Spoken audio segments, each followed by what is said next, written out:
జగిత్యాల జిల్లా కోరుట్ల పట్టణంలోని కార్గిల్ చౌరస్తా వద్ద కార్గిల్ విజయ్ దివాస్ కార్యక్రమం నిర్వహించారు.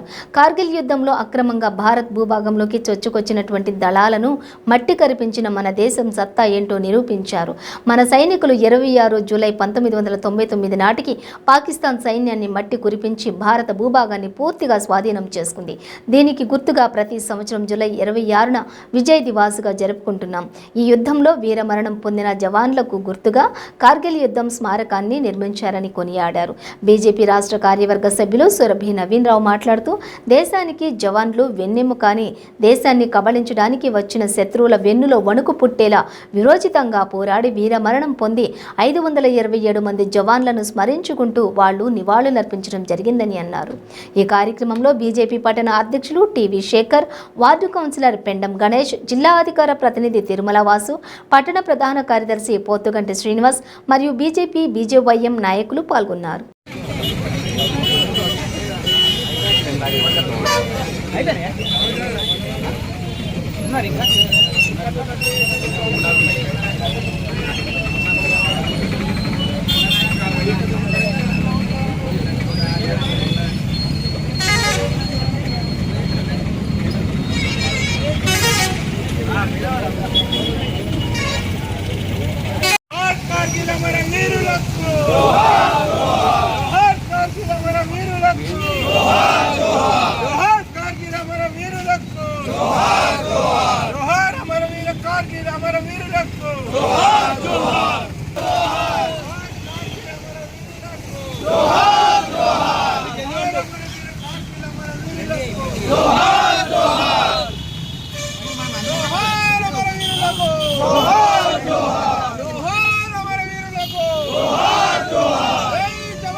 మనకందరికీ తెలిసిన విషయం, కార్గిల్లో ముష్కర మూక అయినటువంటి పాకిస్తాన్ చొరబాటుదారులు మన కార్గిల్ మీద దొంగయత్నంగా ఏదైతే దాడి జరిపిందో దాన్ని మన సైన్యం వీరోచితంగా అనేక మంది భారతదేశ సైనికులు ప్రాణ త్యాగాలు చేసి కార్గిల్కు మరియు కార్గిల్ ప్రాంతానికి విముక్తి కల్పించిన రోజు ఈరోజు విజయ్ దివస్గా అప్పుడున్న భారత ప్రభుత్వం ప్రకటించింది.